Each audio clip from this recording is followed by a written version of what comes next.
Welcome through the Hardaway, aka the three-man Jalen Weave, aka the best big three since LeBron D Wade, and Boz live on YouTube on a Monday evening. If you haven't heard already, this is going to be our last show with Three the Hardaway. Kind of bittersweet to say. I tweeted about a week ago that I'm wrapping up my time with podcasting. We'll get into that a little bit more at the end of the show. We're still here for the NBA news and what's going on with the top 50. We got 30 more spots left. But I did kind of want to preface that as we're starting the show. So again, if you are here, thank you for rocking with us for the past 3 years. Thank you for rocking with me for the past, I feel like 10 years since like LBR first started. And then I went into IDK Sports. And then here we are with Three the Hardaway, our last episode. But we appreciate y'all. And again, we'll get into that a little bit more at the end of the show. But if you don't know who I am the walking bucket, providing instant offense. It's your boy Savage. Over here, we got the coach on the sideline taking what's going off the court. When I say it's really shitty, it's really shitty. Shitty. How you feeling about the Cowboys, man? We said we were talking about basketball. It is about basketball, man. The Cowboys are not hooping right now. They're not hooping. They're not. To be balling, the ball has to be all in to ball, right? We won one game. That was by the skin of our teeth, but not looking too well. But for all those that don't know, I said we're not gonna win but about 7-8 games this season. Did say that. Yeah, you did say that. So I'm okay. We fine. However everybody else feels about us, that's on them. But even though this is our last show, I do want to do a salute to this player, man. I give some accolades real quick. Actually, none accolades. This person is going to be 24, 6, and 5 this past season.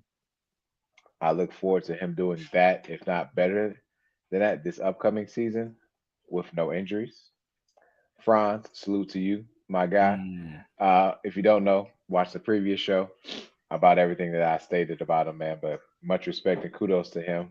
And the other one is the walking triple double himself, Marcus Savage, who averaged 22, 11, and 13 in his heyday. I needed him every time we had to play against like the Sigmas and the Alphas. I hated calling on Skyler and DC because they couldn't ball. No offense to y'all. We needed Savage. That's the big three that I needed. So kudos to him, man. And he can still put up them buckets, bro. That's all. Much love, man. Much love. I ain't put up a bucket since about January this year. Actually, might get back to hooping. Damn near I need to, for real. But appreciate that, man. We also got your favorite DJ to sample, man, himself, Mr. Texture Care. Too. What's good, man? Y'all got to win. We got a win. Finally, it felt good. And y'all know how much I hated the Falcons. So it's still up the Falcons over here. And the fact that we shut them out, it was a good feeling. Y'all still can win the division, low-key. I mean, the Falcons are trash. The Saints are trash.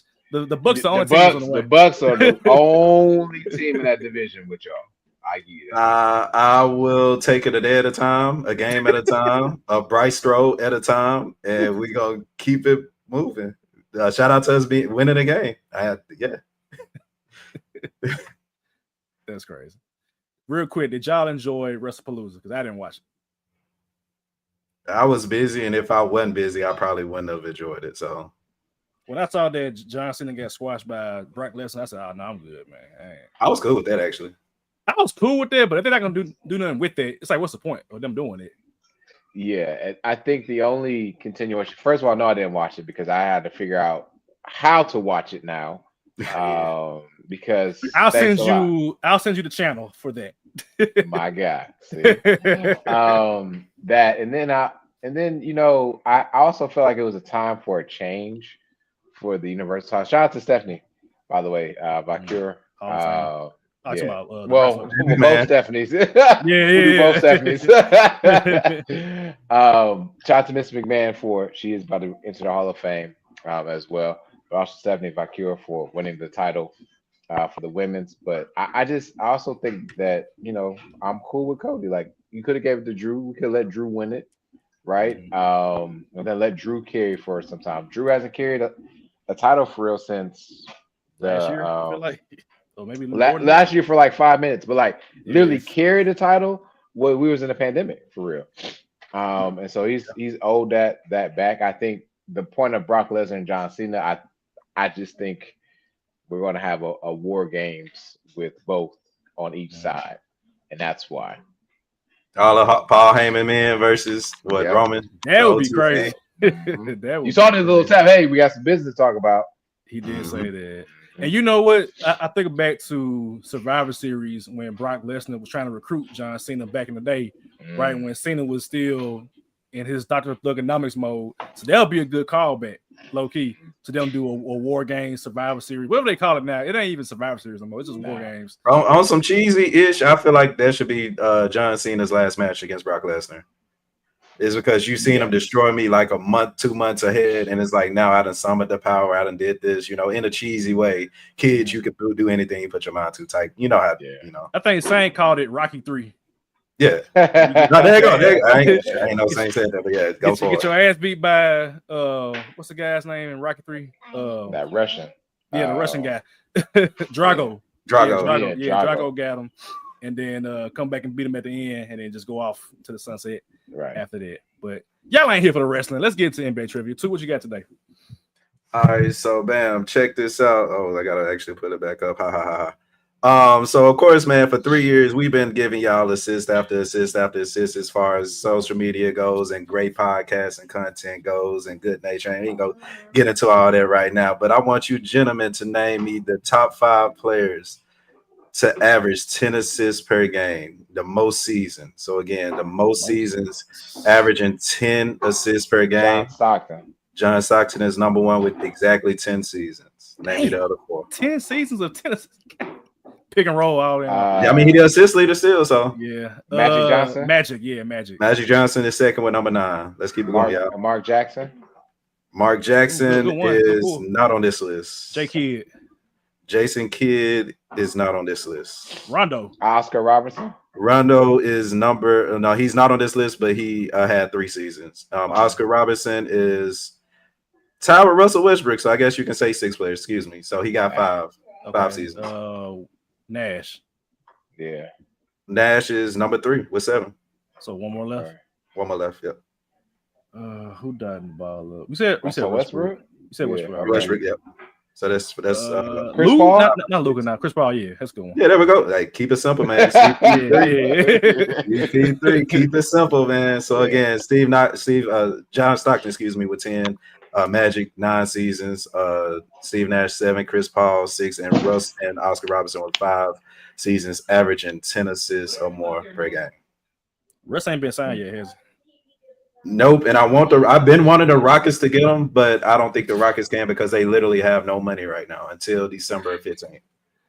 Hey, if Russell Westbrook plays with Kevin, I'll finish the story. Y'all know finish the story, man. Y'all already gonna be at OKC anyway, bro. On some petty, like, come on, man, finish the story. So they can sign him, but it just won't be until December. Okay, December, pretty much Christmas. Pretty much December, because all the players that they signed, they won't be able to trade them. And then the only players that you could trade is, I think it's like KD, Torreyson, and Amen Thompson. Like, so they're not. So it's like until December, they really can't sign nobody because they at the first apron as soon as they sign somebody. So it's like that's what you get, putting all your chips in, man. And they literally can't do that. And we can segue into that part. Fred VanVleet. Well, first of all, what happened? He tore the ACL. What was he doing? I don't know what it said. He said he tore. Oh no, it just said tore his ACL. Yeah, let me see if they. I'm like, damn. But Fred VanVleet, he tore his ACL literally today, and he's clearly going to be out for the season. This might be his last season. Well, they signed him, right? Did they sign him?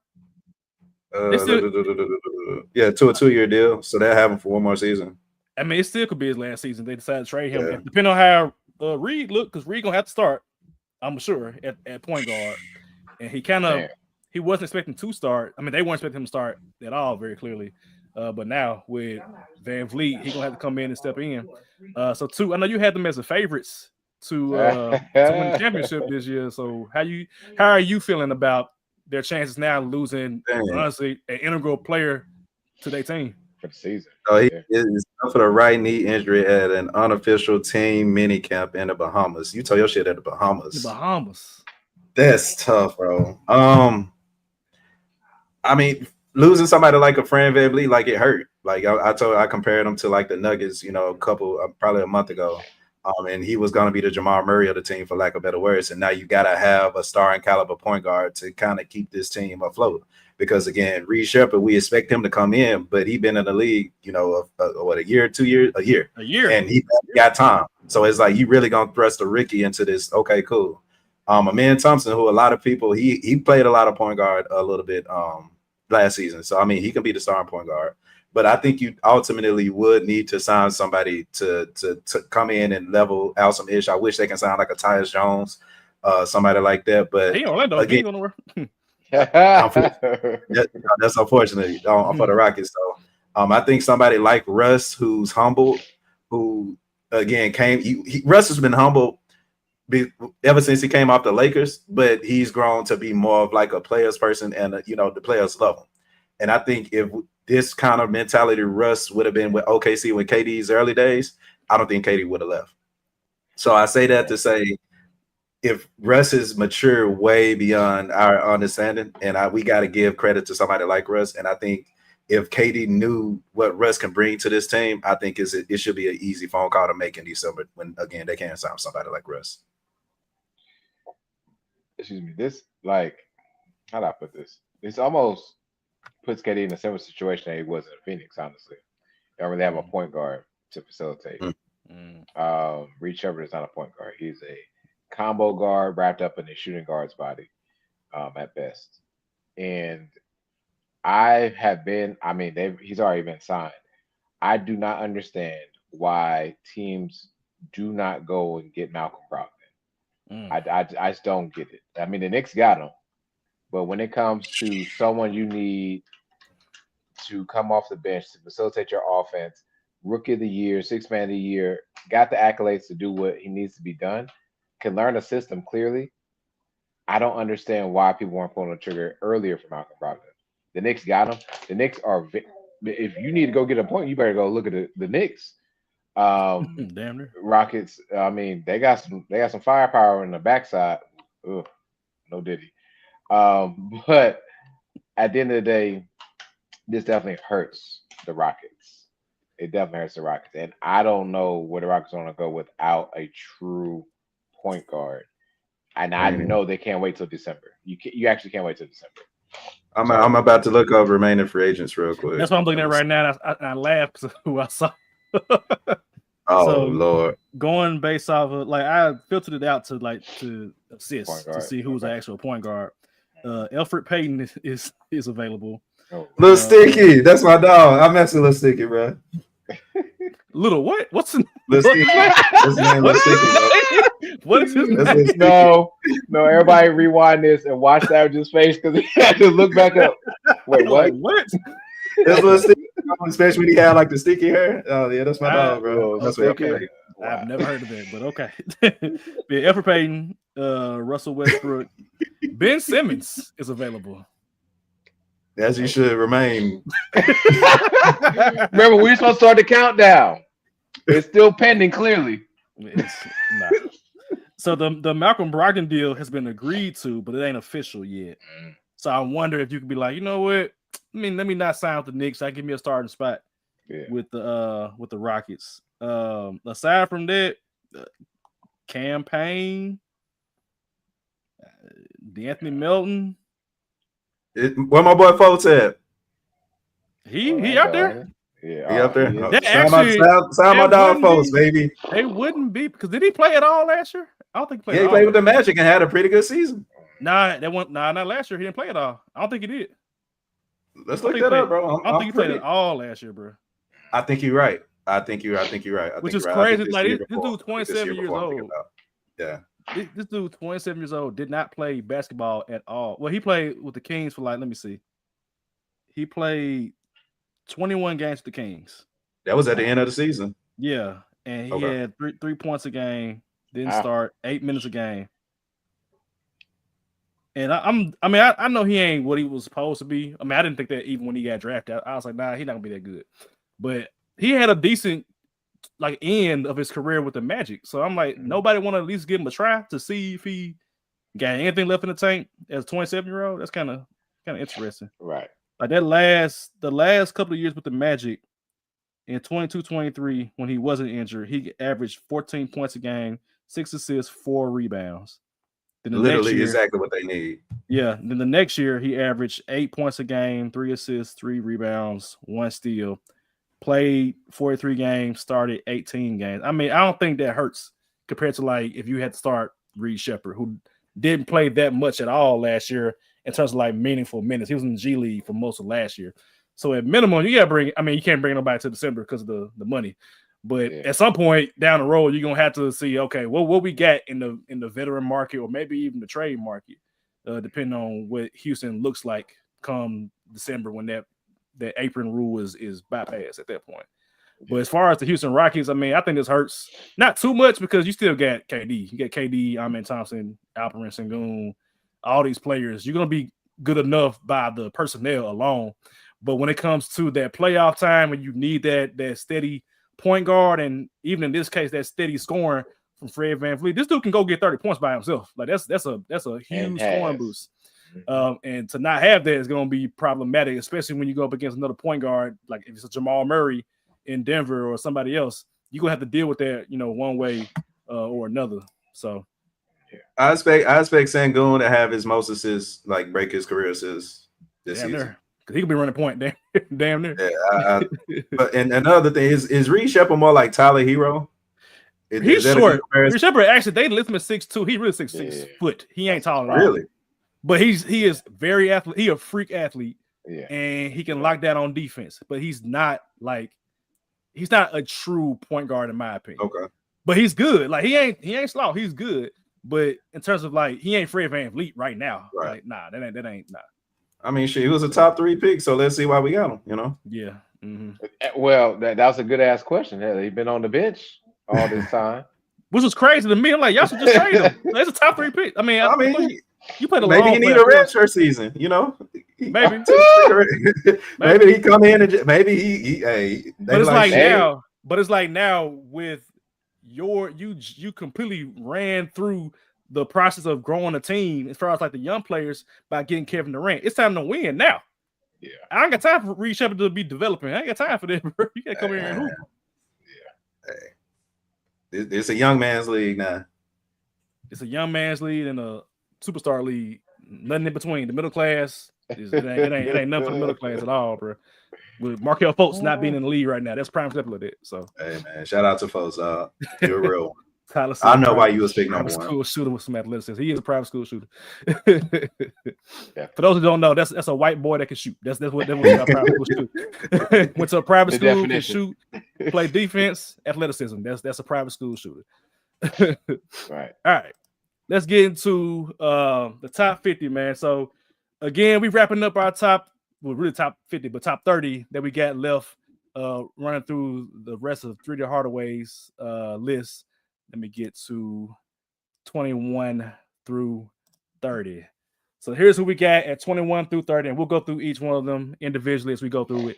So working our way from the bottom to the top, Pauls. At 30, Jaren Jackson Jr. At 29, Pascal Siakam. At 28, Tyrese Maxey. 27, Evan Mobley. 26, Jimmy Butler. 25, Bam Adebayo.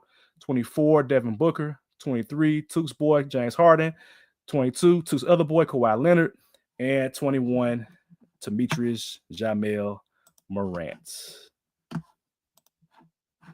got a lot of boys on rock with. I mean, the trip down here too. I ain't bring him up. This the Took area right here. Yeah. Why is this the Took? Hold on, bro. Because one, you didn't even put Kawhi Leonard on your list at first. That's true. You gotta let people know that though, bro. That's what be between us, bro. Well, the secrets right now. The magician secrets. Yeah. Nah, I'd air my dirty laundry, bro.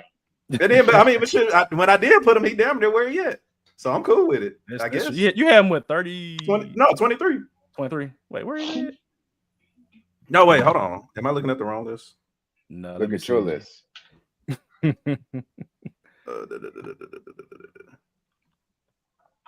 You had. Oh damn! Hold on. You had him at 36. Yep. 36. Yeah. I mean, because he ain't gonna play. I got the right list now. He ain't gonna play. I mean, now he might not play. We for sure might not play. I don't know. Oh, he damn sure ain't gonna play now. I should have left him off my list listening to your ass. I saw something that you ain't seen, my nigga. I'm tapping. I knew he wasn't gonna play. You should have just left it alone. So I let it Hindsight. List. Hindsight, yeah. 10-10. Hindsight 10-10. No, hindsight is 2. I guess that's foresight. Foresight. That's foresight. Because I didn't know he was out here planting man. trees and making money without going Shout to out to him. Money trees, my boy. The best kind. Perfect place for shade. Yeah. So y'all high on Devin Booker, I see. Let me see what I have. I have Booker at 22. I'm at 21. I thought about it. I think Booker gonna have a better year without Kevin Durant around him. I think it's gonna be a better year. I don't know if they're gonna be a super high playoff team. I mean, obviously not. Oh, they're not a playoff team. No. Yeah, I was like, not. But I think that Booker himself, I think he gets back to being who we saw him with like Chris Paul and Mikal Bridges. But I mean, I'll say this: either that's gonna happen or some shit with the Jalen Green, Dylan Brooks situation. But that's the problem. It's Dylan Brooks hard. is the problem. I recently told somebody. Don't know who he is. I'm not sure who he is. Shout out to him. Shout out to me doing Uber rides and just picking up random people and just talking to certain people before you actually get to know them. But I said to this person, shout out to Devin Booker. I think the SGA should be put in that. Not SGA. Devin Booker should be put in that SGA role. And shout out to the Rockets for trading all their shot chuckers, and now he on this team, so who knows? But shout out to the person I said that to in the Uber ride a couple days ago.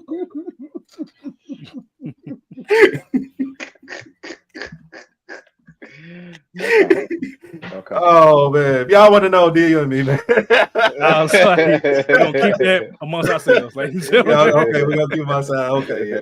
Just know I don't BS on this show. Just yeah. God waits in mysterious ways. That's all I'm gonna say. All right. Okay, so working our way from the bottom to top, Jaren Jackson Jr. How y'all feel about him at 30? I'm gonna send you the copy sheet. Thank you. Yeah. Perfect for me. Yeah, you can't put a DPOY candidate not in the top 30. I feel like that's fine, and always up there. So I'm fine with that. Is he not better than Evan Mobley? Yeah. No, which is why I literally had him at 31. Evan Mobley at 31. Like I knew it was gonna come across this conversation, and if you ask me, if you ask me who I'd rather have on my team, I'd say Evan Mobley, but because Jaren still has, I think, another notch offensively that he can turn up to. Like I honestly think Jaren can get to 24, 25 points a game on this Grizzlies team. To be honest with you, it may happen, this season. He ain't got no choice. Season, he really ain't got a choice, and I think he can be that. Plus, 5 rebounds a game. And still continue to be that power forward that we need. Hopefully, Zach Edey taking the next step, and they ain't gonna do nothing but help Jaren out. So, I still got Evan Mobley over Jaren Jackson Jr. I to the point that you said, I actually think Evan Mobley has even more offensive to do. He does, but I feel like Evan Mobley, his potential offensively is higher than Jaren's. I definitely agree with that. Only because Evan's on a different team too. He on the ball dominant, star dominant team. And Evan Mobley, for some reason, I think it's weird to say, I think he's more timid on offense than Jaren Jackson is. Which kind of holds him back. I had Jaren at 28 and Evan Mobley at 30. Because I feel like they're kind of like a tit for tat right now for me. And I think in previous years I would have said Evan Mobley is better than Jaren Jackson Jr., but I think that Jaren is far more aggressive on offense than Evan Mobley is. I think that's gonna hurt Evan Mobley down. We saw in the playoffs where he just literally was not shooting the ball. I'm like, bro, you a 7-footer. And you shooting threes now. So bro, attack. I don't understand why he's not attacking. So I would like to see that more of Evan Mobley this year. But I don't know if we'll see it with him being if Garland's still there, if Spider is still there as well. Too. I don't know if he's gonna break to that number 1 or number 2 scoring option for Cleveland with this 2-guard dominated offense with Kenny Atkinson running the show. So it's kind of hard to say. Yeah. So Shitty, you must be high on Evan Mobley though, because compared to the list, like we got Evan Mobley ahead of Jaren. And I know on my list and Savage list, we had she didn't have him at 22. 22. He had Mobley at 22. He had Jaren. You think you're a top 25 player? Yes, I do. My synopsis came more with watching the Cavs when it was like the second unit and they were playing through Evan Mobley. Why I didn't see him as to the point that Savage made, he is timid. But when he is the focal point in that second unit, no. Evan Mobley demanded and commanded the ball at all his spots on the floor. He is the anchor on defense. You can tell. I told you, my top 25 list, my top 25, I believe that these particular people can actually carry a team. I actually think that Evan Mobley has more potential than, not saying that we say, but that the league says that he can actually carry the team. Of course, injuries barring. Of course, he's in a scenario in Cleveland where he does have a guard that's willing to score at all times. We'll also look for him as well. But again, my synopsis for this one particularly came because of what I saw with him being mostly with the second unit, but being the focal point with this offense. That's fair. That's fair. At 29 is Pascal Siakam. I'm not expecting anything from Indiana this year. I mean, not like they'll be terrible. I think they'll probably still make the play-in-ish in that general area. But, I mean, we've seen Siakam play amazing in the playoffs. We've seen him play for Indiana and Toronto. And I feel like this is probably about right for him. I had him at 27. And I feel like you're going to have 40. To – Damn. That low? This is the shitty part. You talking about this the two list? No, this is shitty list. Whoa, no. You had him at what? 40? Yeah. 40 is crazy. Pascal? Spicy kid? Literally just because they not going to do nothing in the East. 40 is crazy. Man, I had him at 23. So, yeah, I guess I messed up the 40. Algorithm. I mean, based on mine's based on winning. And I don't see Indiana being the top 8 seed. No. Go ahead, City. Go ahead. It's based on what again? No, I mean, I told y'all at the beginning, mine was based on talent, team success, potential team success, and 2K rate / stats.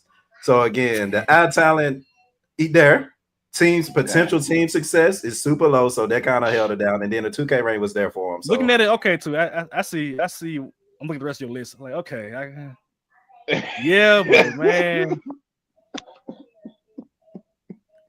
I mean, because my thing is, if Pascal is a top 25 player, then his team gonna make the playoffs for sure.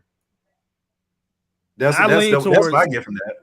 I lean towards they probably still can, based on the Eastern Conference, probably because Boston's gonna be down. I don't trust the Sixers, honestly. Even though I got Joel up there, though. Yeah, me too. Yeah, he up there, but that's hoping that he plays. Yeah. But I just when I've seen Pascal, playoff Pascal, even later in the season Pascal, there was no one that was getting to their shot better than Pascal Siakam. Yeah. No one. Oh, that mid-range post. Oof. Yeah, there was no one. And he was commanding the ball 2 to 3 times. Even if he missed the shot, he wanted the ball back again.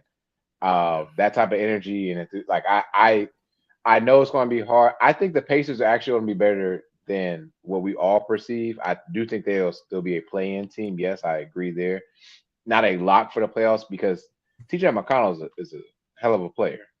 And they're going to miss Halliburton, but putting now more of the focal point onto Pascal, and Pascal doesn't need that focal point. He can do it without being the focal point. He'll just command the ball, and you get him on the right wing, and it's over with. Look back at that Thunder series. He got on that right wing. Went to work. Mm-hmm. It's like Zebo. It was like a bucket every time. Yeah. Let's see. Yeah, let's see. 28, Tyrese Maxey. I had Maxey at 32. I am right at 28. 26. So it's a kind of nice little bounce. Yeah.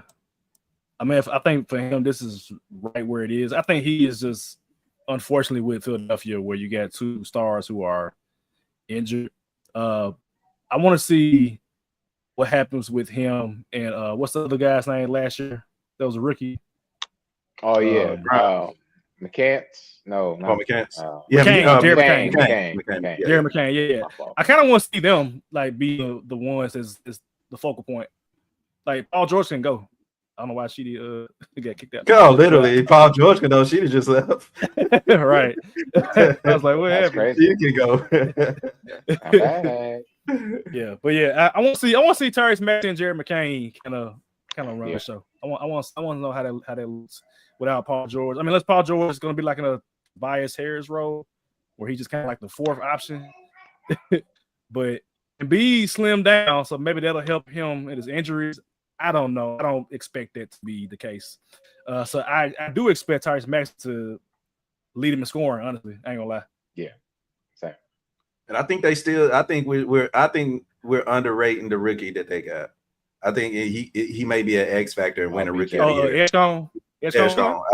I think he may be a dark horse rookie of the year for the fact of Embiid can literally play 40 games and have him ready for the playoffs. That's the ball for him to do his thing. Paul George can do the same thing. As long as those two are ready for the playoffs, I think should be Philly's mindset. And you got a young player who can actually hoop. You got young players that can actually hoop. Yeah. And you got a great coach, a championship winning coach, and Nick Nurse. So it's like the ball's literally in Philly's court, which is why again I got Maxey at 26.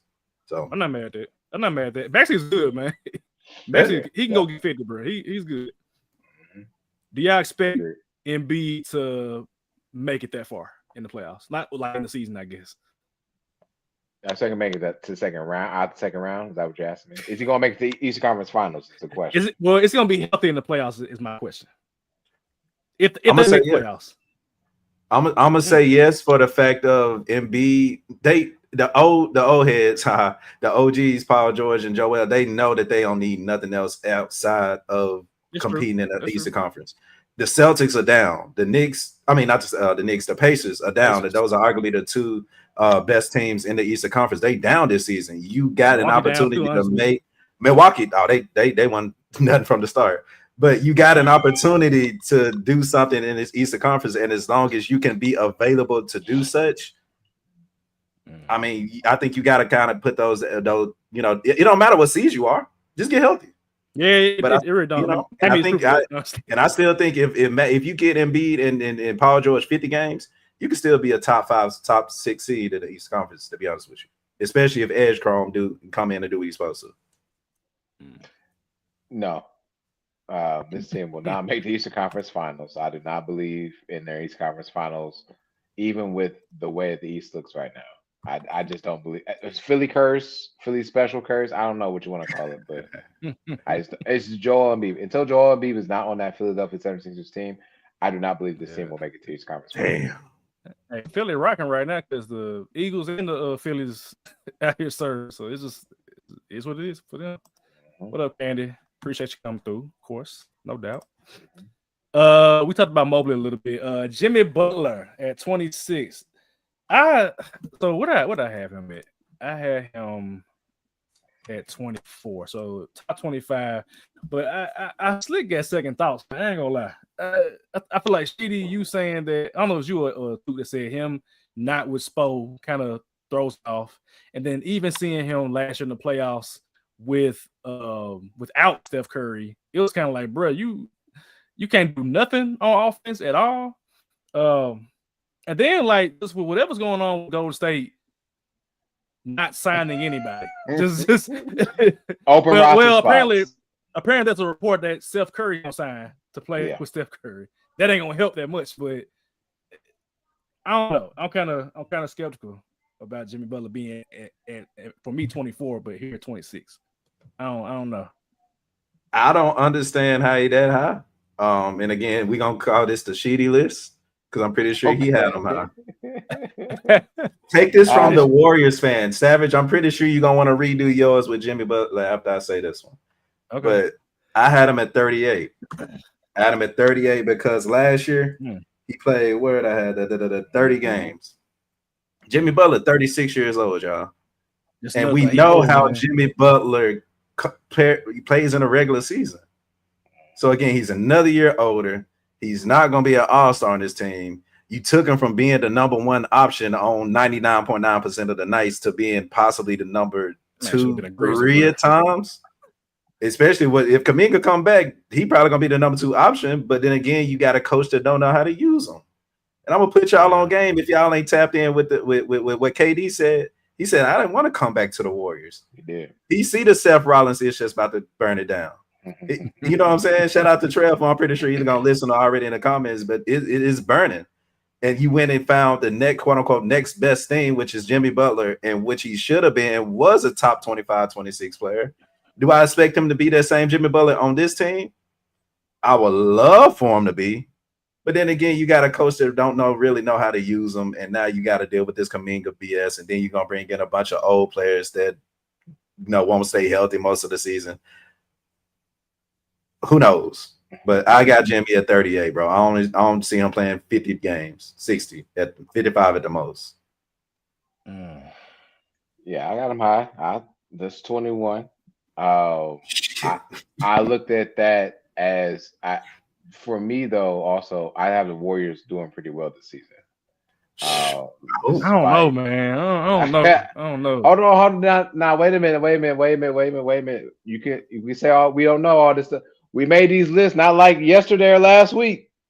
Like when these lists were made, there wasn't so much Jonathan Kuminga beef, I would say. I was hopeful that they were going to trade Jonathan Kuminga to get pieces around the team. And they have it.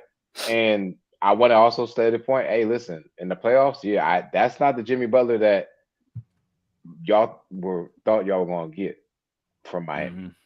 And it just didn't look like him at all. 4 straight games, by the way, right? I think they won 1 and then lost 4 straight. That's not the same Jimmy Butler that I know. But Jimmy also came to Golden State and signed with Golden State, so he can be that second or third fiddle. And when he's needed to be the first one, I'm hoping they find a way to make him comfortable in that type of offense to do so. It's not like you got to do too much. In my opinion, the way the offense is set up by Steve Kerr, there's absolutely no way that Jimmy can't be killing in that offense, especially if you have a lineup with Steph and Buddy Hield at the same time, or just somebody else. Because if Jimmy's coming in, diving into the paint, you can't leave Steph and or Buddy's guy. They're not going to sag off him like that. So I would assume that he would kill, but teach his own. I'll stay on it. The thing is, and we can definitely move on afterwards. I would love, trust me, I would love for Jimmy Butler to do exactly what you said. My thing is, Jimmy Butler is such a player's coach, to lack of better words, that he's gonna follow the coach's scheme, damn near no matter what. No, coach play, yeah. So a player like KD was like, all right, now give me the ball, get the hell out the way, let me go and win this for us. I don't know if Jimmy Butler will have that same kind of energy, especially being older, especially deferring to Steph Curry. KD was like, nah, I'm finna go ahead and do what I do, and that's how we got these 2 rings. If Jimmy Butler can be like, all right, Kurt, sit the hell down, let's win this game, I'm all for that. And again, that's Jimmy Butler being the top 25 player easily, which is, again, what I want. But the chance of that happening, bro, I can't see. I can't see Jimmy averaging 20 points on this game. I'm on this team. Damn. But you know what though? They gotta do something with Kuminga, bro. Like something has to be done. Like they can't go into the season with him, Jimmy on the same team. It cannot be the case, because that means that Kuminga coming off the bench and he wants to get paid. He already disgruntled. But we talking about even more disgruntled. I feel like it's gonna be Jimmy or Kuminga gonna be traded. You're gonna have to do one or the other. I got Andrew Wiggins for y'all. Hell. And I think Warriors turned down Malik Monk in a first. Yes, foolish. Crazy. That's crazy, bro. Mike Dunleavy, what I say, you was an ass player at first. We don't know how you got this job in the first place. Yeah, we're about to see it right now, and it's unfortunate. But I can be 100% wrong. That's the thing. That's the beauty about basketball. When we tend to agree, it tends to be something in the air. It's something in the air, bro. Something be in the air, bro. All right. All right.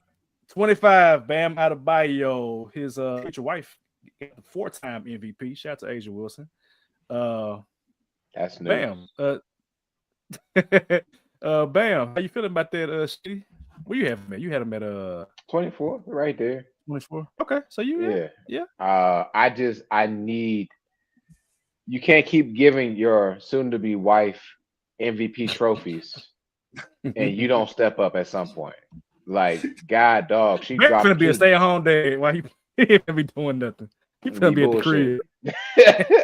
Like, man, you see what she got, bro? 24. You can't give me 24. Come on, a nightly 24. Like what? 10, He literally should 11? be playing the game like her. I don't know why he don't just do that. Yes, that's it. They stashed the match. I'm gonna look up Asia Wilson. Bro, if I'm Bam, like you can literally just watch your wife. Just watch Ace Wilson and just do that. That's it. Because you can literally score, you can play, you can defend. What's the problem? 23.5 points, 10 boards, 3 assists, 2 steals. That's Bam Adebayo numbers, bro. Hold on, let me. No, that's the problem. They're not Bam Adebayo numbers. That's the problem. I think last season was closer than what we think, though. Hold on, let me see. This season, though, you're gonna have. I put Bam up here. He's gonna get the assist. Mm-hmm. He's gonna get score. the assist. Go get a bucket. Yeah, but bro. we need exactly because you're not going to again back to offense. You can't sag off Norman Powell like you would. You're not going to sag off Tyler Hero like that. It will create more one-on-one opportunities for Bam to go one-on-one. But Bam always loves to do that dumbass shot where he's a fading from from the key. Like stop fading, go straight up, verticality. I see exactly what you be talking about, Shitty, on that mid-range. Right at the free throw line. It's ugly. Yeah. Just fading back. Hey, Where you going? You know what's funny, too? Speaking of Bam Adebayo, he has the best floater in 2K. Like, his floater at the biggest green window. So that's to let you know that all that ain't do is shooting them little key shots. It ain't nothing that's 3-point line or nothing that's too close to the rim. Like, bro, go just watch your white tape. That's all you got to do, bro. Please. Go ahead. I'll say for those curious minds, Bam averaged 18 and 9.5. So that 23 is a big drop off from that 18. I see what y'all saying. And the rebounds. What was the rebounds? 9.5. I mean, Bam is gotten better, more consistent. I say a rebounder. The problem is he can do so much. Like Bro could be higher on his list if we being honest. Yes. He can be agree. I had him at 22. Like Bro could be inside the top 20. He just it's kind of like I don't say he's timid because I don't think he's timid, but you could be more aggressive. Just coasting. Offense. Yeah. Just coasting. Yeah. Like Tyler Hero scoring 25 game? What he had this year? Mm-hmm. I'm sorry, bro. You gotta match Tyler Hero or something, bro. Got to, bro. I like that. That'd be nice. I mean, he might this year if it's freed up a bit more with Norm there. Get Norm and Tyler Hero, so yes. We already talked about Booker a little bit, but Booker's at 24. 23 is James Harden, still top 25 player according to the Hardaway podcast. I had James Harden at 25 to be exact, which means somebody had him higher than me. If I math this correctly, Sheedy had him at 23. No. 20. Okay. 20. Okay. I'm 28. Very close. Okay. Progress. Mm-hmm. Well, I mean, I give credit to what credit's due. He had a great season. I ain't gonna say good. He had a great season last season. I said it. He had a what season? He had a numbers wise. He had a what season? Great season. He was an all-star. Great. Okay. I gave him credit, bro. If this gonna be the last pod, you know what I'm saying? Like, a great season. I just want to make sure we're clear. Yeah, I said it. I said it. I let him have it. You know, shout out to him, which is again why I forgot where I had him last year, but he won 28. I tell you. I was like, I don't think it was 28. I'll get it. I strongly dislike him. Yeah, but, you know, I get credit where it's due. In my top 25 range as well. Another thing I did, like, listen, if you're an all NBA talent, there's no way that I don't see you in the top 25. You have to be a top 25 player. To have all NBA talent, there's no way first, second, or third team, you need to be in the top 25. And he was 13, so he's in there. That's right. Yeah. That's right. I wonder how it will look if they don't have Kawhi Leonard, which they probably it looks like they won't have him at some point. And you get I rid ain't of missing Norman nothing. They used to it. The show goes on per usual. He played last year, man. We saw it last year. I mean, addition by subtraction. Yeah. right. Brad that's Bill, where come on. And number 22 is Kawhi Leonard. Again, we got to rehash what we already know about Kawhi Leonard. We will see if he plays this year. Yeah. Given the circumstances. But yeah. At 21, Ja Morant. Did y'all see Ja Morant in the speed stream when he was in Memphis? Yeah. Look like he gained weight, man. Good. Look like he gained some weight. Good. Now I saw him. Who want to take this? You. You go ahead. Right. Go ahead. Mike out on you. I got Ja as a top 20 talent. I do. And even though I said something about potential team success, going into it, he's just one of those players where we can be completely wrong, and he end up turning up Memphis and being like, all right, now the Grizz is the top 4 seed. I say that because he's done it before. And I know this Grizz team is super young, but if they remain healthy, they could do something in the West. Maybe, make the playoffs for sure. But it's going to take Ja Morant to be a top 20 player for them to do something. That's my point. It's going to take Ja Morant to average 28, 8 and, I don't know, probably 4 rebounds, 5 rebounds. But it's going to take Ja to be that Allen Iverson that we know him to be for the Grizzlies to succeed. And at this point, who is us to stop him? Literally the only person stopping Ja Morant is himself. And I know we got him 21, and I think we can all agree that he can be higher on this list. I'm happy I had him top 20, but I'm happy we didn't have him top 20 because still it's go time, bro. And I know he feel it. The city of Memphis feel it. We just got to see it. I had him at 21, so right there next to 20. I know the year before, I feel like I had him top 10 the year before. But right outside the one thing that I want to see from Ja Morant this year, I want to see more consistency with the jump shot. And honestly, I want to see more passing. I need you to get everybody else involved because we know you a dog. We know you want to get 30, you can go get 30. But I want to see him empower the other players, especially Jaren, because Bane ain't no more. Somebody else got to score. I came in this with a hot take, which is why I had Ja 20. Do y'all think he can average 10 assists a game? Giving it to who? Well, that's my point. That's my point. Here's the thing.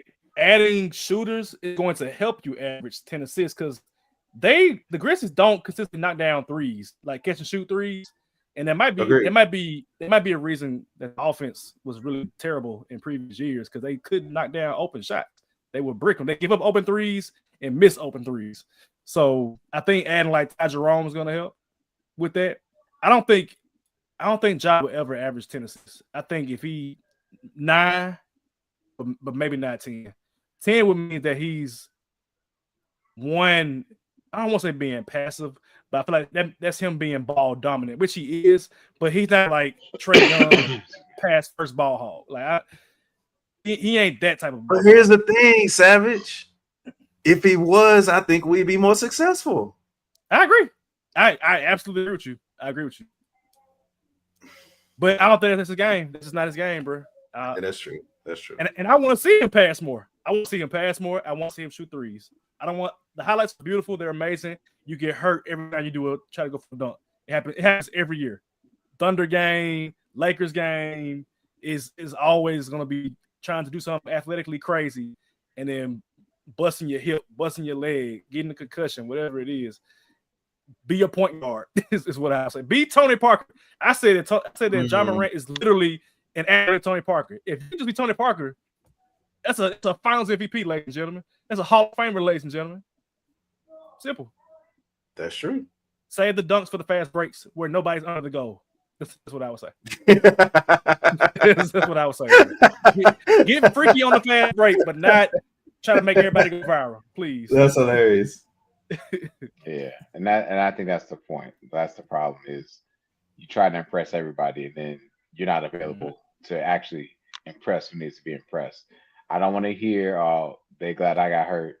again this upcoming season. I'm tired of that mess, I man. don't want to hear none of that. What year is this? 6, 7 for him? At least, right? We in what 2000, yeah, 2025. He is, as I look at my list, him and Devin Booker are the only two players that I have around in this area that I don't believe will be in the playoffs this upcoming year. Mm. I don't believe. I don't care if the Grizzlies are fully healthy for 82 games. I still don't think that they have enough to be a playoff team with how the West is. But also, as we know the Grizzlies to be, they ain't gonna be healthy all 82 games. Nope. Um, and Nope. then you're gonna get into the younger guys playing stuff like that. But anyways, this is about Ja. Mm. Um, Ja's got the talent. I agree with what you said, This Savage. is year That 7 for him. Year 7. Year year 7, lucky Crazy 7. I think about it, hope. bro. We in year 7 of John Morant, bro. Year 7 of John Morant. I just hope his jump shot is good. That's all. I'm gonna leave it at that. Improve the jump shot, and I agree with the passing, but again, who you passing to? That's all. We'll see. For reference, ladies and gentlemen, 2, 4, 6. Zebo spent 8 years with the Grizzlies. For reference, we are in year 7 of John Morant. That's crazy to think about. That's crazy to think about, y'all. That's a real stat. Yeah. Zebo spent 8 years with the Grizzlies. We are in year 7 of John Morant. That's wow. Mhm. And think about what happened in those 8 years with Zebo. Western Greatness. Conference Finals. Greatness, bro. Greatness, bro. All right. Next up, 11 through 20. Going from the bottom to the top, 20, Alperen Sengun. 19, Joel Embiid. 18, Trey Young. 17, Jalen Brown. 16, Cat. 15, K. Took your boy. 14, J Dub. 13, Paolo Banchero. 12, Donovan Mitchell. 11, Jalen Brunson. We are high on LP Shore as a podcast. Mhm. I had LP at 23. I had him at 23, so that's shitty. Let's go, shitty. Oh, shit. Okay. Let's go. Yeah. I Was mean, that 17? I had him at 18. Yeah. So I mean, 18, okay. you got Look, again. I respect it. Mentality is he going to get the double, and you're not going to really double off for Kevin Durant. He's going to get the assists up, rebounds. Hey, Like Stu, how many assists did he average last year? Because he gonna He average a was- lot more this. He gonna average a lot more this year. yeah, he I going want to say he 6. going I'll to look it up real quick. he going to get into that Joker category with this. Shit. Real. So yeah, I'm high on LP Shore for sure. For sure. For sure. 5. Oh yeah. 5 assists. Oh yeah. So That's 13, something 10, and 13, 10, and 5. I think all those numbers got the potential to go up, to be honest with you. Probably not the rebound. I think he'll probably stick around 10, but I definitely think he can get to that 6, 7 assists, especially on this team when you push him Oh yeah. and this work he doing overseas. Apple, we see you, dog. Yeah. We see you. I see down there. I'm gonna say 8 assists a game, bro. That's Joker. Baby Joker. I can see 20 damn near like Sabonis, but like 20, 10, and 8. Because you're not passing it to a ball chucker who's going to miss the shots. Yep. Man. You passing it to the GOAT, baby. And the second future GOAT. Shout out to Man Thompson for those that don't know. Yeah, man. LP sure like you was early on him, man. You was early on LP. And he definitely is here, and I expect big things from him next year. 19 is where we got Joel Embiid. I feel like this is respect to him and what he's done in the league. But also it's kind of like, in theory, this would be low for Joel Embiid because he's obviously a top 10 player when healthy, when right. But the problem is we don't know if he's healthy or right. I had Joel I had him at 18 actually. Yeah, I'm up there. Damn. And that's me hoping that he plays. I hope I'm at he plays 13. because he's a top 2 center if he plays. That- But True. it's if. He's the ultimate if. Yeah, I couldn't put him in the top 10. I couldn't had to. The body of work is great, but I'm not if I base it off what you did last season and what I think you're going to do this upcoming season along with your playoffs, yeah, you're definitely not top 10 right now. You got to prove to me. I don't give a damn what them other years. I know 4 years he was either MVP or runner up. I hear that all that shit happened. Now this is here. What you gonna do? And again, we all said I believe Tyrese Maxey is still going to lead this team in scoring. And they need to just get the keys to Tyrese. But I still have this might be the last final year for Joel Embiid here. But I think that's time for them to move on from him if this don't work out. And I don't know how you work that out because they ain't making like $70 million a season. I was like, what's that contract like? Because ain't nobody taking that joint on. Yeah, Brooklyn. Bring back the amnesty clause, but ain't no way. Yeah. Somebody need to frame Joel. Get him out of there. Let me see. Kawhi him. Kawhi's ass. Oh man. You can't get out of the Joel contract technically until 29-30. Damn. Kawhi his ass right. He has a player option in 28-29 for 67. Ain't taking all of player that. Option. I said, I need that money, buddy. I'm taking it. Unless you're a good man, which a good man would not be saying, you know what, y'all can keep that money. Hell nah. I need all 70 of them M's expeditiously. So yeah, he ain't going nowhere. God. Yeah. 29. God. I had Joel at 29, bro. I can't put him. I can't disrespect the top 25 players I know that's gonna play. You had him below James Harden. That's how you know it's real. Damn. Yeah. And that's that. Okay, we got you. All right. Trae Young is at 18. We didn't get to the Trae Young Pat Beverly situation. Oh Lord. So Pat Beverly was what you say about Trae Young? He said he's not nobody want to play with him, something like that. Which I mean, yeah, I honestly can't believe that, ladies and gentlemen. You call him a pass first ball for 3 years and shit. I mean, but if I'm Trae Young, I also understand I can pop my shit because who are you, Pat Beverly? Because I've got on Pat Beverly too. He don't do nothing. What Russ say? He just run around doing nothing. I agree. I agree. That's what he does. But Trae Young, this is going to be a good year for the Atlanta Hawks, and I feel weird saying that, but I do believe they're going to be a very good team in the Eastern Conference, led by Trae Young, who I've said before that they should trade him. That still could happen at some point, not this year, but maybe depending on how their players develop. But I think this year they're going to be good. It's going to be because Trae Young is doing what he does, averaging like 28 points a game, getting 10 assists. With the team that he got around him, they get significantly better. More and better players means you freed up a little bit more offensively. So I expect Trae Young to have even more open threes and even more chances to, like I said, get 10, 12 assists a game. Yeah. Honestly, I could, if we were to record and talk about this, I would actually put Trae Young as a dark horse for the MVP. That's how good of a season I think the Atlanta Hawks can be. That's how good I think Trae Young can be for this team and this energy.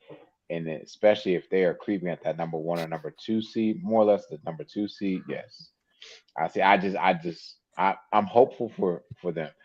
And as well, listen here, Trae Young, same way it was on draft night when you got traded. If Luka can get traded, you can be too. FYI. Now that would lose the soul of Atlanta. I'm not gonna lie.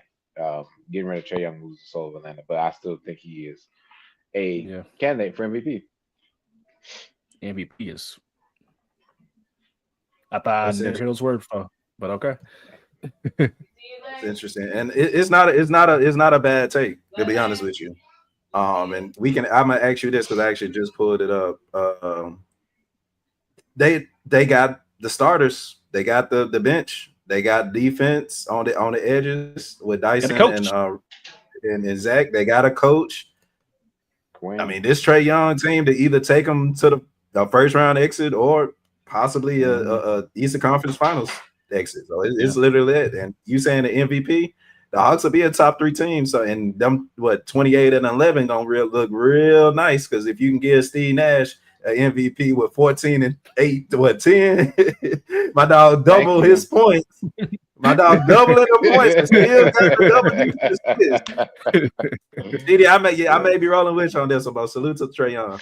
Somebody said I turned up New York, bro. All you did was stand and hop on that the announcer table. We on two different Hey, levels. top of this shit, So bro. dumbass. Man, so you average 7 points, 2 assists. What am I doing? He got off the. He stopped recording. The cap cut it back. Shout out to Ice Trader, man. Yeah, shout out to him, man. Like Trae Young, like the personality, I love it because he gonna pop his shit anywhere, anytime. But the player, I'd be like, hey, you pass first ball hall. But if he gets MVP, remember where you heard it, man. For 17, I kind of want to combine 2 players and talk about them. Okay. Jaylen Brown and J-Dub. I get Jaylen Brown better than J-Dub. I had Jaylen Brown at 15. I had J-Dub at 19. I do not agree with J-Dub being better than Jaylen Brown, though. I just not. Jaylen Brown's the finals MVP. Okay.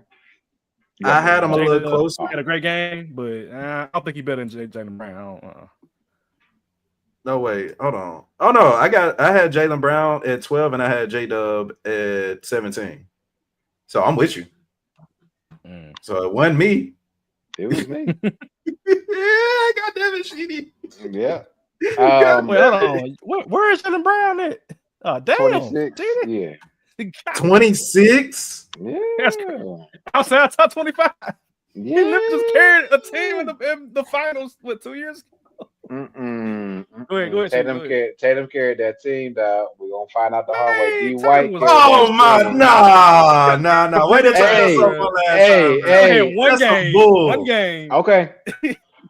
Okay, so since Jaylen Brown is as good as we keep saying he is, then why we keep saying the Celtics are not going to be in the playoffs? Who said the Celtics weren't going to be in the playoffs? I didn't say that. I said they weren't going to be as good. So what do you see? I can see them. A playoff team.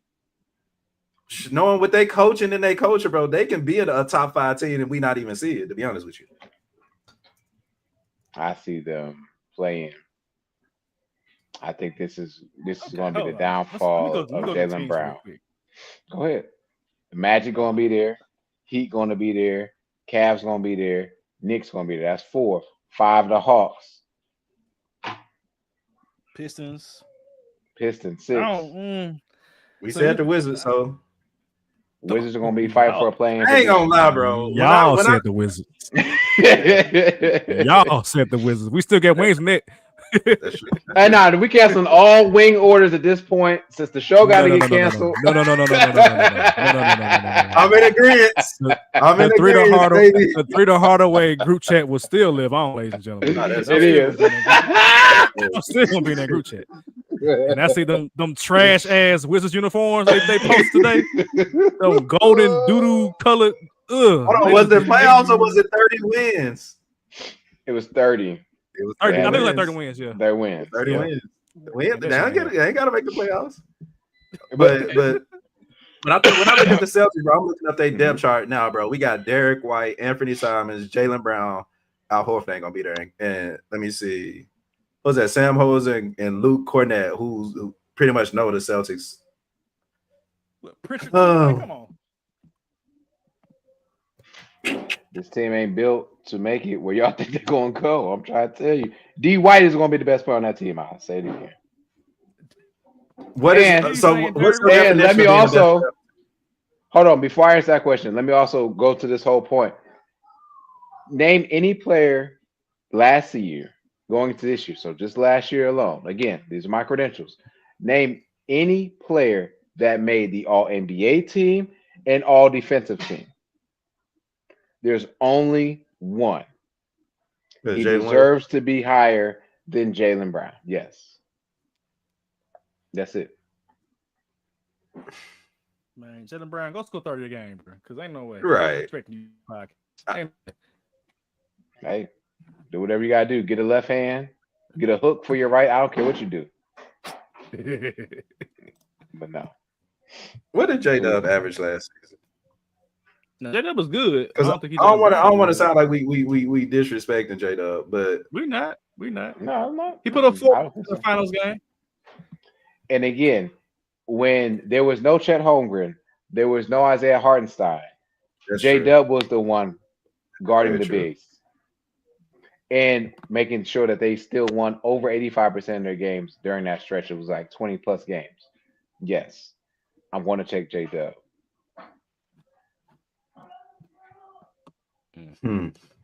That's interesting. It's okay. No, I mean, we hear the debate. It's cool. Like y'all got Mr. Brown, what he can do for us. I have J Dub, what he's gonna do for the Thunder. So you know what's funny, bro? That man got ripped by somebody at like camp, dribbling with his left hand. I should be like, bro, if you had a left hand, bro, you would be the best player in the league. He just ain't got no left hand, man. None at all. So I see in this season, and I think it's gonna hopefully make Tatum expandable. It's something we've said on this podcast, so it may be a full circle moment. Is the fact that we believe all three of us have said that Jaylen Brown is better than Jason Tatum. Great. And I think this is the perfect opportunity to prove such. I think Jaylen Brown will be looked in this situation as Joe Mazzulla's Jimmy Butler before he got old. And he's going to have a time to be like, all right, y'all paying me this much, money to be the number one option. This is my time, regardless if y'all say I ain't got a left hand or not. I've averaged 27 points a game before. I've averaged 27 points a game before, by the way, and lock it down. I'm going to always be a defender. But I do see a point where you saying Jalen Williams' impact is like, could I put Jaylen Brown at center? Nah. But I guess I could put Jalen Williams. So it's different when you're talking about that, but you also got to look at the scoring opportunities too. Again, Jaylen Brown, I see him going back. He was at 26 points a game 2 seasons ago. He's going to need to score the ball. So I'm going to pass to his left-hand side. He should be all right. Yeah, if I can put up 27 on a game on you, I don't need no damn left hand. What I'm doing working, bro. F that. But also, and then I'm gonna let you go, Savage. The stats that you're stating to us are with Tatum. You are now, Brown, going to have the best defender on you. How are you going to move the offense? You don't have a KP to throw it out to. Drew Holiday is gone. Got D White, right? But like Al Horford's going to be gone. You don't have that extra person to help you be there. It is literally going to be his team. And yes, I do agree that Brown, we've come in conversation that Brown is better than Tatum. It's now time for Brown to prove that. Yep. And vice versa. I think there has to be a time where Tatum needs to prove it too with this team, not the teams in the past. This team is very different. Very different makeup. Peyton Pritchard is a different player as a starter as compared to coming off the bench and putting up the points he was putting up. So, for the big three, MVP for the big three. Shit. Yeah, I like a good conspiracy too. And depending on if Boston looks good this year with Jaylen Brown, remember they paying them both $300 M's. And that second apron, it ain't no joke. And I'm not saying that they would trade Jason Tatum after he comes back from injury. I don't think they got some respect for him. But what up, Aiden? They got some respect for him. But if I'm Boston and I see that we're doing well with Jaylen Brown and the Temptations, I can trade Jason Tatum somewhere because somebody gonna want Jason Tatum. He's still would y'all trade Jason Tatum for Jaren Jackson? No. Man, Tatum is worth more than Jaren Jackson. Yeah, I'm like, yeah. Are you saying Boston? Because Boston could use Jaren Jackson Jr. Exactly, and Memphis could use Jason Tatum. I would need more from Memphis. I mean, of course, make it work. You gonna keep Zach Edey? You got a big, so I mean, as long as we keep Edey. If Edey has a season that we expect him to have, and Jaylen Brown has a season we expect him to have, both of those players, in my opinion, are expendable. And y'all know me. I've been wanting to play the Seth Rollins burn it down on the Grizzlies, so it's like, why not? If I was a Grizzlies organization or fan, I'm a fan, but like I'd be weary of trading for potentially damaged goods of a player because I don't know what that recovery look like for Jason Tatum. Not that he ain't working hard to get back, but I'll be. You've done that before too. You know what I'm saying? I'd be paranoid about trading for a hurt player. Even after the injury, I'd still be kind of paranoid about that. I like to see a season of Jason Tatum at good health. But even then, the Grizzlies are known to not have healthy players. So it's just like perpetual cycle of just some Like Marcus Smart never was hurt in Boston. Never was hurt. The moment he gets to his broken hand, and then he played in Washington immediately after getting traded, he just magically healthy. So I don't know, man. Nah. I'm good. I'm good on it. All right. 16, Karl Anthony Towns. I mean, I think it was about right for him. He was an MVP candidate-ish last year. Performed well enough in the playoffs until they ran to a buzzsaw. I don't know what I want to see from Cat to take the next step. He's obviously a very good player. Is he? I guess in this case, he'd be the third best center in the league, right? I mean, I wouldn't disagree with that. Let me see who we have, bud. Yeah, I would disagree with that. Jokic. Yeah, second. Because Wemby a power forward to me, bro. I don't care what nobody say. He a power forward to me. Yeah, he low key is like a Chet Holmgren. Just paying him on the 4, but yeah, Cat good year last year. Yeah, keep going. Really, they got no excuse. They got no excuse technically next year as a Knicks because you haven't. You're the only team I think with consistency in terms of like this year to next year, last year to this year, with their roster. They just added Brogdon and added Jordan Clarkson, so you should be okay to at least make finals. You added a smarter system and smarter players to go around them. I got a Cat literally at 16, so this is the perfect spot for me. I had Cat at 17. Okay, shit. Balance out. We all agree with it. Shout out to the best big man shooter of all time, baby. And at 15 is your boy Cade Cunningham. I had him at 16. Had a very, very, very good year. I think the arrow's pointing up for the Detroit Pistons. I think they're gonna have to make a decision about Jaden Ivey or not, depending on how they feel about him off the bench. But Cade Cunningham himself is like a souped up Jason Kidd right now. Had a very good year. What do you want to see from him this year?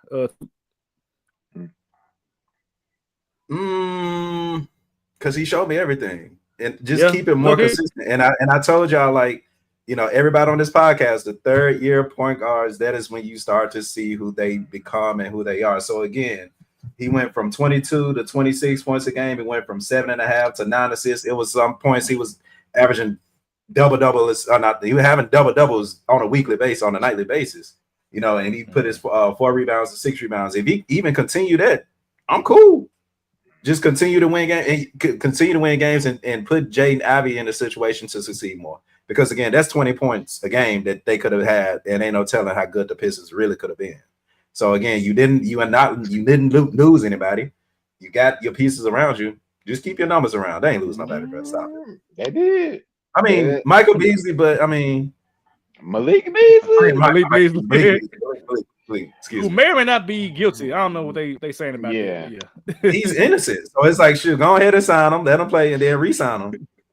So it's like, shoot, run it back. Yeah, that's my only caveat is remaining with good. Like, they just need to pull somebody else up there. Like, just get some. I mean, they got Duncan Robinson, I guess.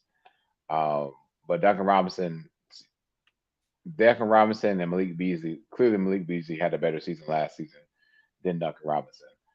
And so I just want to see what that provides. I'm hot on Cade though. I mean, I'm at 19. Yeah. And I wholeheartedly, again, this is me saying this. I've said this multiple times on the show before. They were a horrible call away from honestly winning that series. It was a horrible non-call. Yep. That was a momentum shifting call that wasn't called, that hurt what the Pistons were doing last season. So I'm all for it. I think that you need another sharpshooter that may not be Duncan Robinson. And it might be Malik Beasley, depending on the comeback. Yeah. Malik. All right, we did J-Dub 13. This is 16 and 250. Paolo Banchero. Apparently, a lot of people are big on Paolo now. They as far as like they added Bane, and of course a lot of teams are down in the Eastern Conference. And best player on the Magic, most would say, is Paolo Banchero.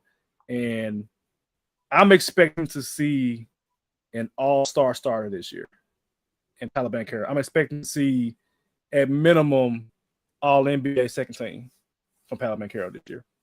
This needs to be the year where you get into that Ant-Man category, where people are questioning, are you the next face of the league, sort of thing.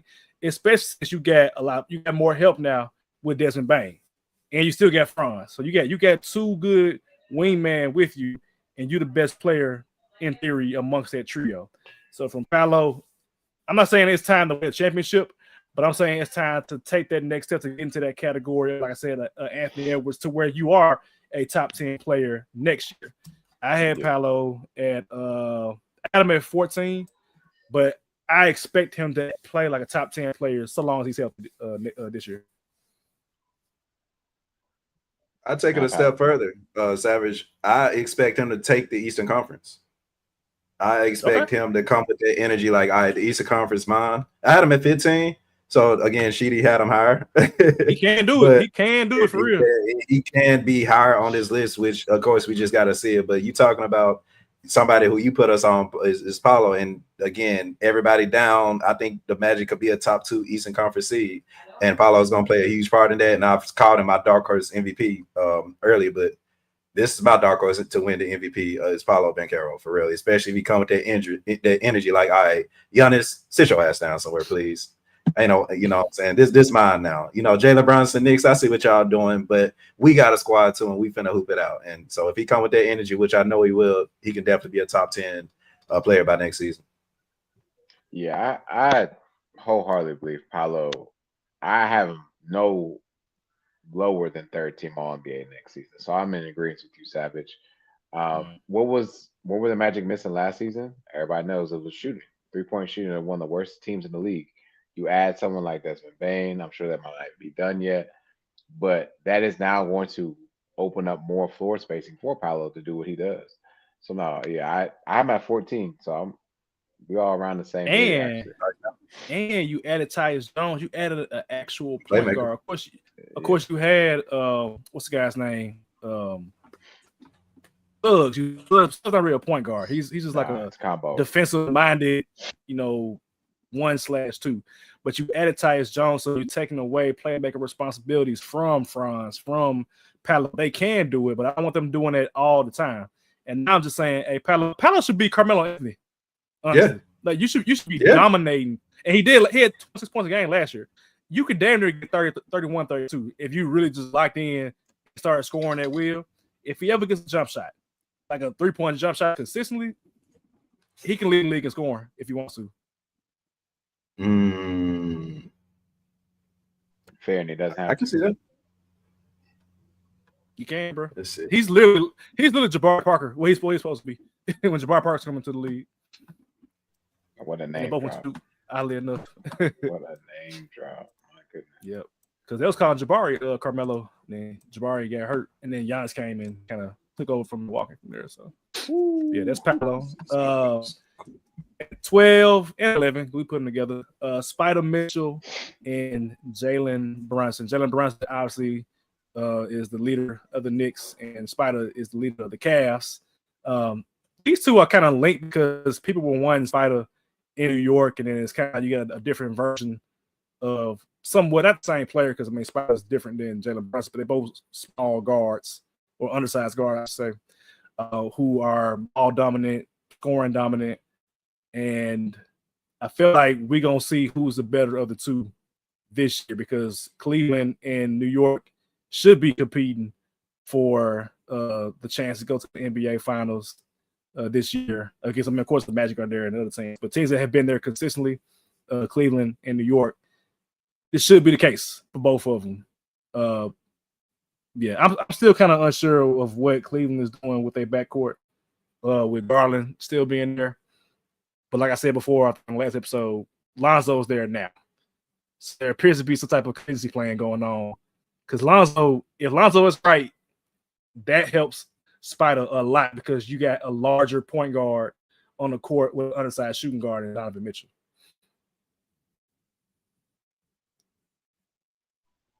Yeah. I look for both these players. You look Cavs, Knicks should be interchangeable 1, 2, 3 in the East.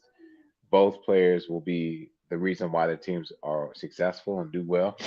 I'm actually excited to see what Jalen Brunson does in this new offense with Mike Brown. and literally Mike Brown More Hardaway. passing. Yeah, we just need a few more passes there, a few more sets to open up, man, and not just, hey, Brunson, you got the ball, Cat, you got the ball, y'all figure it out.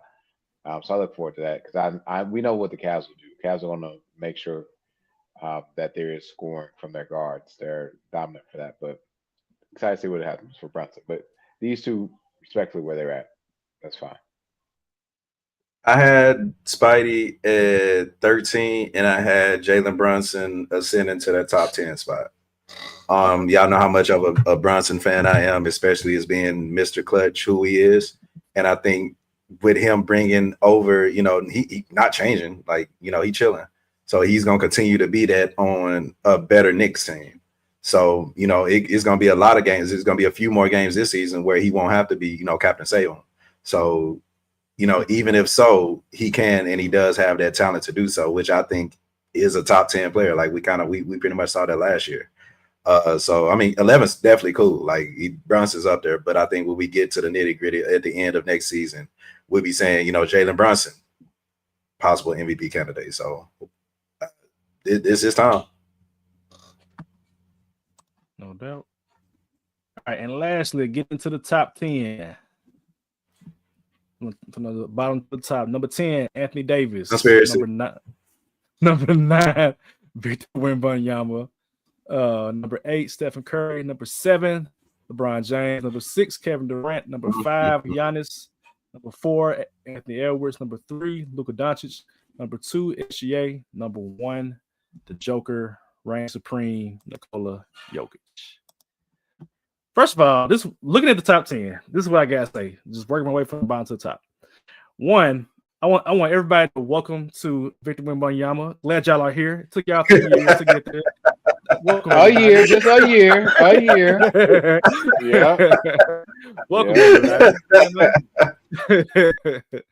2, of course, things could be different without like the injuries with Halliburton, depending on where he was, Tatum, depending on where he was.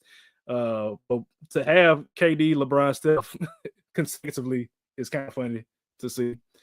Giannis above Kevin Durant. Conspiracy. How is it conspiracy? It's a fact. It's an actuality. Yeah, one is a better player. Yeah. No, damn sure. For sure. Right. One's a better player. Hell yeah, one's a better player. You're right. 2 MVPs will tell you that, though. 2 finals MVPs, you mean? 1 finals MVP. A regular season MVP. Oh, okay. That's cool. 2-1, 2-1. And last but not least, I want to say thank y'all, both of y'all, for putting Nikola Jokic as a better player than SGA, because I feel like it's very obvious. Oh yeah. I was kind of concerned. I was like, they gonna put SGA. I'm like, no. We know basketball. Because we know. Y'all do. We know that if Aaron Gordon was healthy, we might see it.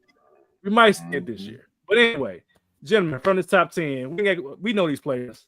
What are your observations? I know it's Kevin Durant. Go ahead and get your observation out the way. I mean, yeah, whatever, bro. I had Kevin Durant top 5 because I always said that regardless of, I don't care how long we did this podcast, until we see regression, Kevin Durant is going to always and forever be a top 5 player in the NBA. And now you put him on a team where, again, still without Fred VanVleet, I think they'll figure out by the end of the season, this is going to be the best team he's been on since the Warriors. And then we talk about Giannis, who, again, I actually had him number 6, right outside the top 5. So that's credit for me. I probably should have had him 10, so it'd be lower. I probably shot myself in the foot and follow my own mind. But are the Bucks going to be a playoff team? I had Kevin Durant at 7. Yes. Where'd you have Kevin Durant? Kevin Durant outside the top 10. See, that's man. Oh my God, that's why. That's it, bro. That's it. That's why. Ladies and gentlemen, that's why. What? I'm sorry. What happened last season with Kevin Durant? You let me pull up his stats from the playoffs. Damn, don't see him. Do the same thing for Giannis. Huh? Do the same thing for Giannis. Giannis? Was his team in the playoffs? I can't remember.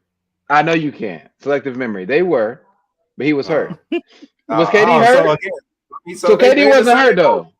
In the same boat. But KD wasn't hurt. They in the same boat. Now one of these teams gonna be in the Western Conference at least second round of playoffs, and one of them probably be outside of. We don't even know who's the point guard on the Bucks. Irrelevant. We're talking about the best player. No, but I'm saying the better player. No, okay, sure. His numbers are better. That's it. Two MVP. Two finals MVP. One finals MVP. Skill, dominance. Ladies and gentlemen, pick your preference. I'll take the 38. Well, we have a 40-point triple-double or 40-point triple-double, 50-point triple-double. I remember Kevin Durant dropped that.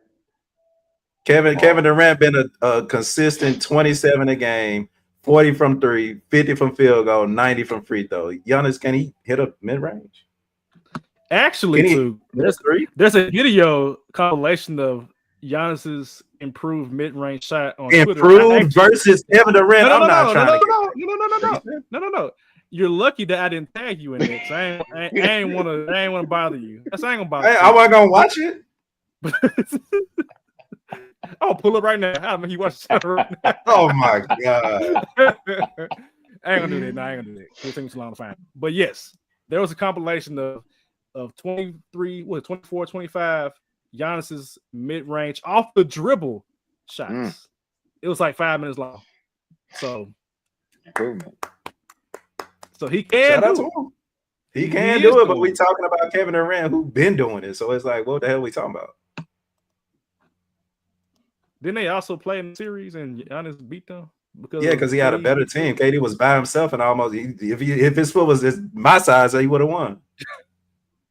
So okay. But shoulda, coulda, woulda. But ain't no way in hell I'm ever putting Giannis over Kevin Durant.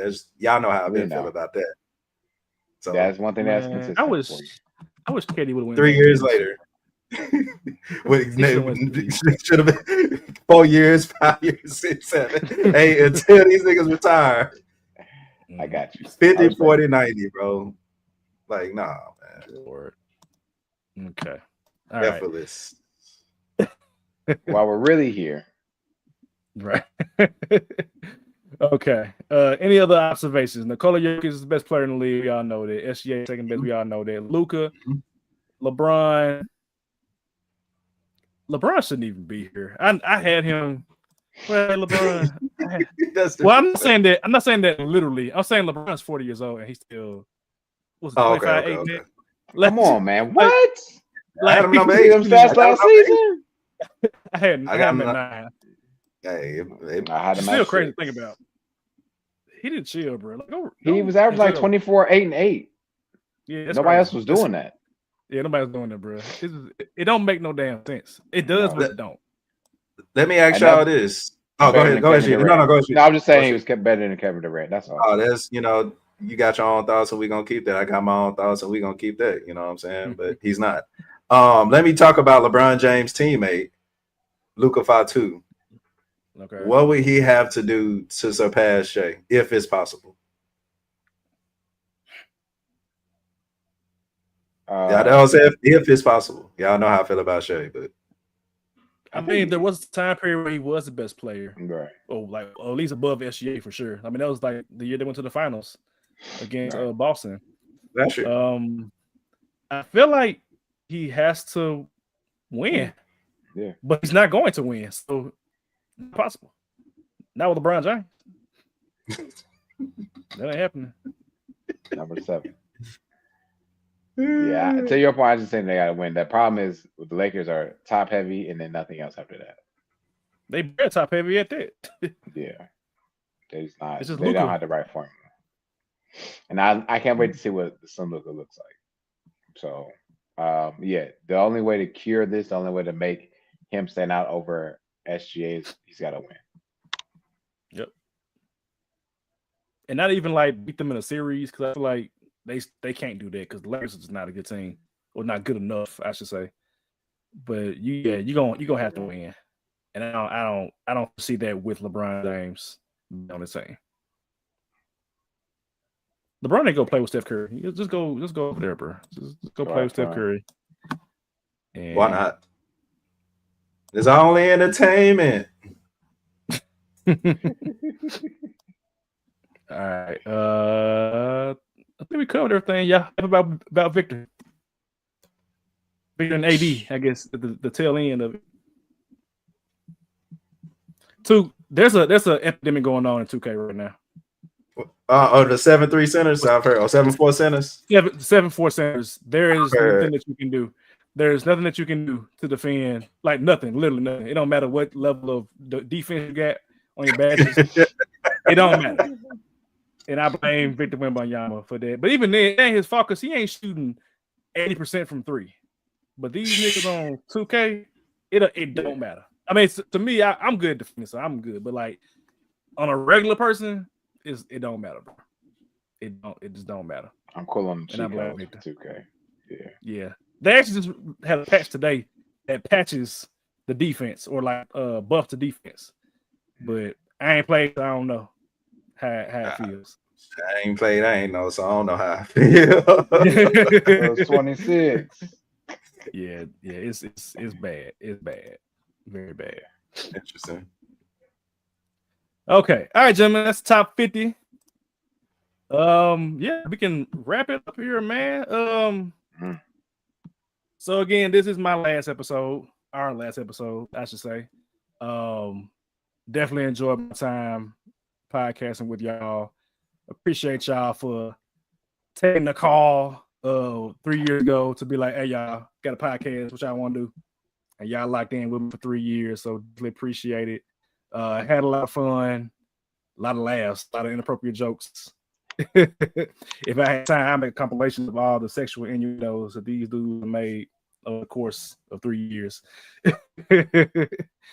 But yeah, man, definitely appreciate y'all. Even y'all who are listening as well too. I've been podcasting since 2015 or 16.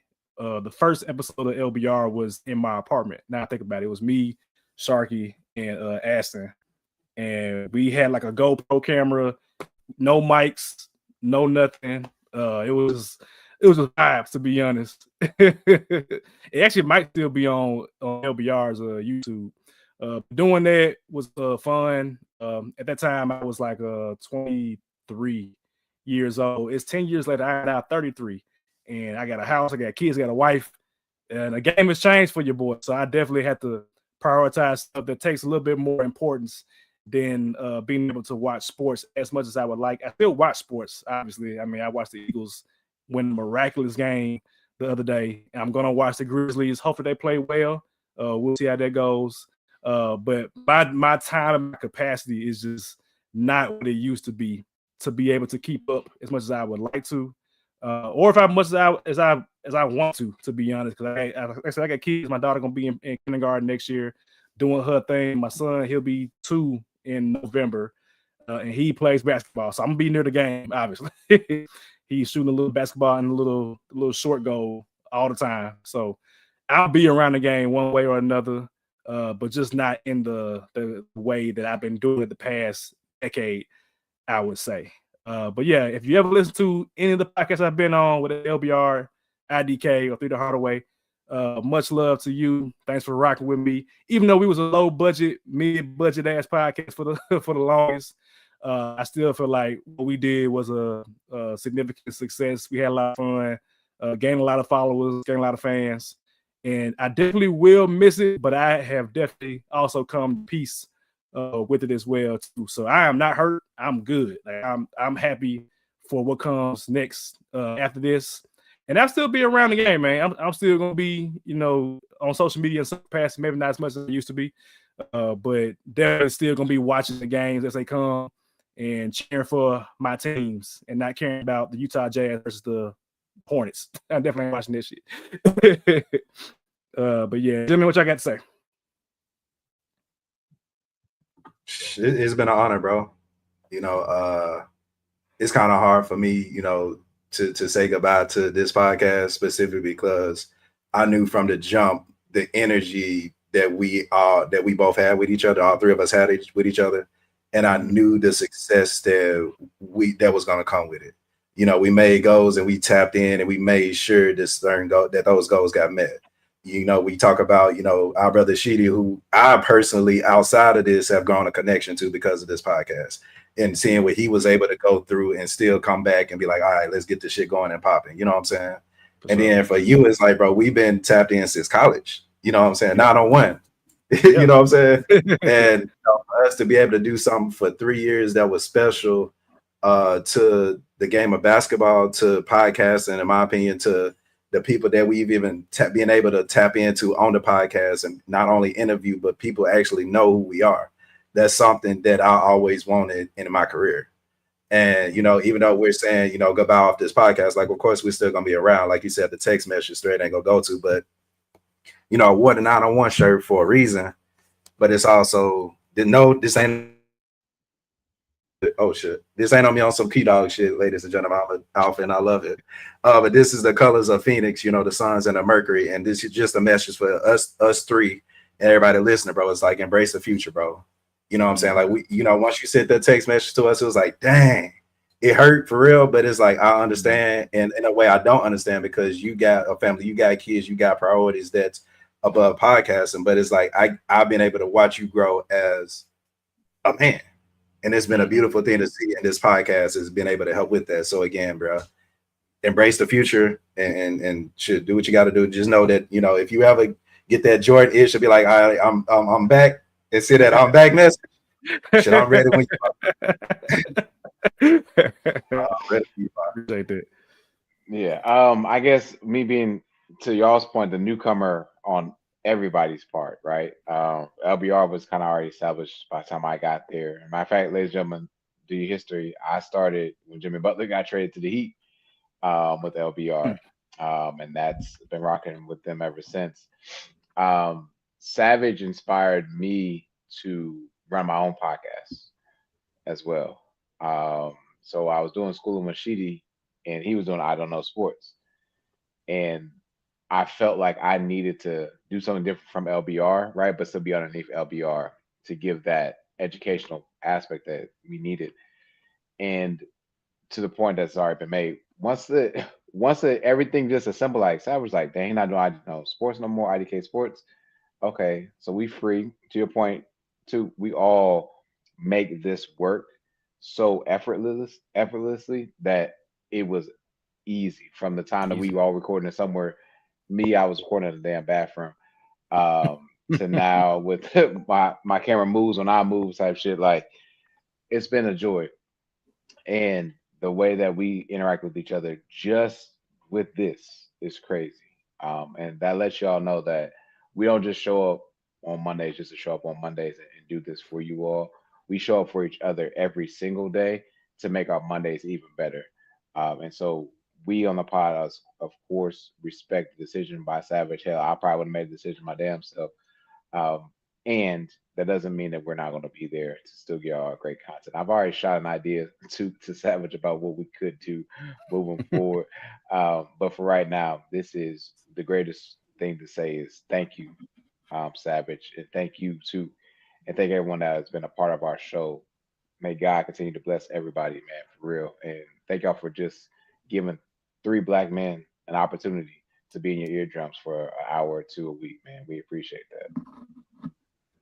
And definitely tap in with us, bro. Definitely, because I'm definitely gonna tap more into TikTok. I kind of been like researching, and it's kind of, me putting 2 and 2 and kind of together, and me DJing on there too. So we gonna be around, but one way or another. It's bittersweet. Yeah, definitely bittersweet, man. It's like when you talk to God and you like, God, like, all right, man, I need that from you, and you like, for real, He like, yeah, bro.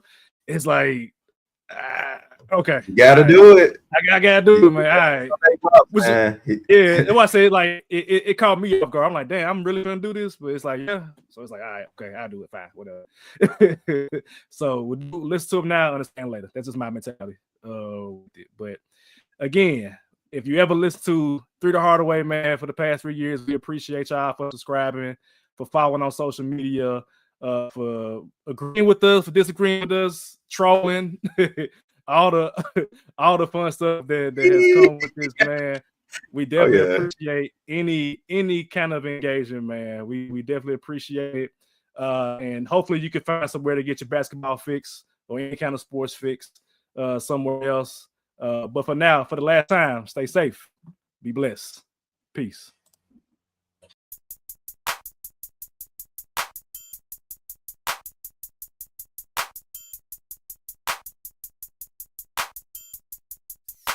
Ayo, Shakira made it.